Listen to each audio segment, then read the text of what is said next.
costs of the project running with volunteers, so we pay no one at all who comes here. The nearest we get to that is one of our volunteers who comes in just about every day. We pay £20 a week for his bus fares and travel expenses, and just to allow him to have a bite of breakfast. But he comes every single day of the week for that. The rest of our volunteers don't even receive their expenses. It costs them money to come to the project.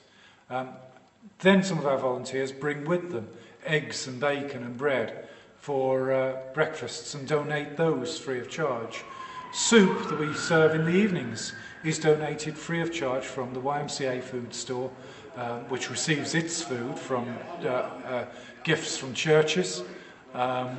So you take all of those costs out, all of that labour, all of that freely given time, all of that food that's bought, you take all of those costs out, and the project is still probably costing us somewhere in the region of £1,000 a month. This is replacing sleeping bags that need to be replaced because they're too stained or too dirty to be washed.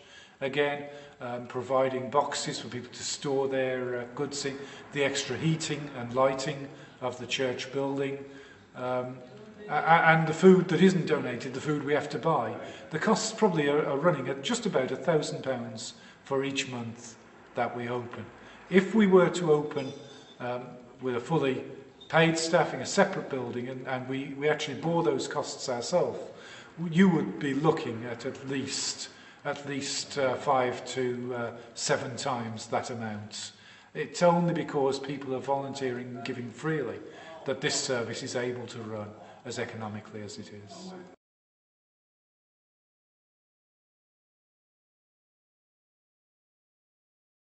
There are several ways that you can help us. You could volunteer to come and spend a night sleeping in the shelter, keeping an eye on things and helping out in that way.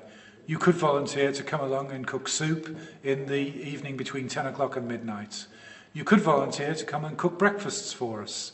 That's 7 o'clock in the morning till about 8:15 in the morning. You could volunteer to take sleeping bags home, to wash them and to dry them and to bring them back.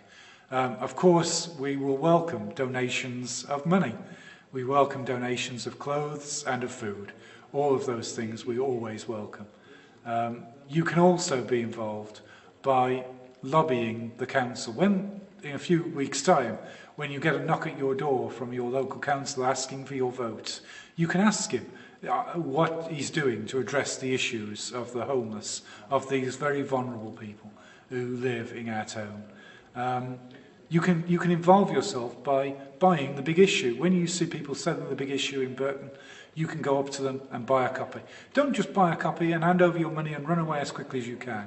Just spend a minute talking to the guys. Just ask them how they are, where they're sleeping, how they're getting on. Just spend a few minutes being interested when you buy your big issue. When you see people drinking in the street or just sitting on the park bench and they're clearly homeless, and you can tell that by the way they're dressed and the way they... Don't be afraid of them. Don't treat them like dirt, but treat them and have respect for every human being as a person who's made in God's image. Thank you for your taking the time to watch these reports, these videos.